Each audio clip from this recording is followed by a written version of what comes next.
ಕಲಬುರಗಿಯಲ್ಲಿ ಮಾಜಿ ಶಾಸಕ ಸುಬೇಶ್ ಗುತ್ತೇದಾರ್ ಮಾಹಿತಿಯ ಪ್ರತಿಕ್ರಿಯೆಯನ್ನು ಕೊಟ್ಟಿದ್ದಾರೆ. ಅಲ್ಲಿ ದಾಳಿ ಮಾಡ್ತಿದ್ರೆ ನೀವು ನೋಡಿದ್ರೆ ಮನೆಯಲ್ಲಿರುವಂಥದ್ದನ್ನೆಲ್ಲ ಸುಟ್ಟಾಕ್ತಾ ಇದ್ರಲ್ಲ ಅಂತಂದಾಗ ಟೈಮಿಂಗ್ ಯಾಕೆ? ಬಿ.ಆರ್. ಪಾಟೀಲ್ ಮಾತು ಕೇಳಿ ಸರ್ಕಾರ SITಯನ್ನು ತನಿಖೆ ಮಾಡಿಸ್ತಾ ಇದೆ. ನಾನು ಯಾವುದೇ ತಪ್ಪು ಮಾಡಿಲ್ಲ, ತನಿಖೆ ಎದುರಿಸೋಕೆ ಸಿದ್ಧ ಅಂತ ಅವರು ಕೂಡ ಹೇಳ್ತಾ ಇದ್ದಾರೆ. ನನ್ನ ಮನೆ ಮೇಲಿನ SIT ದಾಳಿ ರಾಜಕೀಯ ಪ್ರೇರಿತ ಅಂತಿದ್ದಾರೆ. ನನ್ನ ಮನೆಯಲ್ಲಿ ಏನು ಬೇಕಾದರೂ ಕೂಡ ಶೋಧ ಮಾಡಲಿ ಅಂತ ಹೇಳ್ತಾ ಇರೋದು. ಯಾವುದೇ ರೀತಿಯ ಸಾಕ್ಷ್ಯ ನಾಶಪಡಿಸಲು ನಾನು ಯತ್ನಿಸಿಲ್ಲ ಅಂತ ಹೇಳ್ಕೊಳ್ತಾ ಇದ್ದಾರೆ. ಏನು ಹೇಳಿದ್ದಾರೆ ನೋಡೋಣ. ಮೇಲೆ ಏನು ಮತ ಚೋರಿದು ಬಿ.ಆರ್. ಪಾಟೀಲ್ರು ಏನು ಆಪಾದನೆ ಮಾಡ್ತಾ ಇದ್ದಾರೆ ಅದು ಸುಳ್ಳಿದೆ.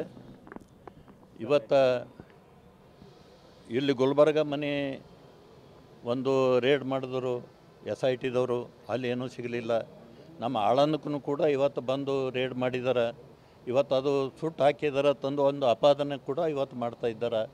ಈಗ ದೀಪಾವಳಿ ಹಬ್ಬ ಎಲ್ಲರ ಮನೆಯಲ್ಲಿ ಕ್ಲೀನ್ ಮಾಡ್ತಾರೆ, ಆ ಥರ ಆಳುಗಳು ಕ್ಲೀನ್ ಮಾಡಿದ್ದಾರೆ. ಏನು ಕಚರ ಪಟ್ಟಿ ಇದ್ದು ಸುಟ್ಟಿದ್ದಾರೆ.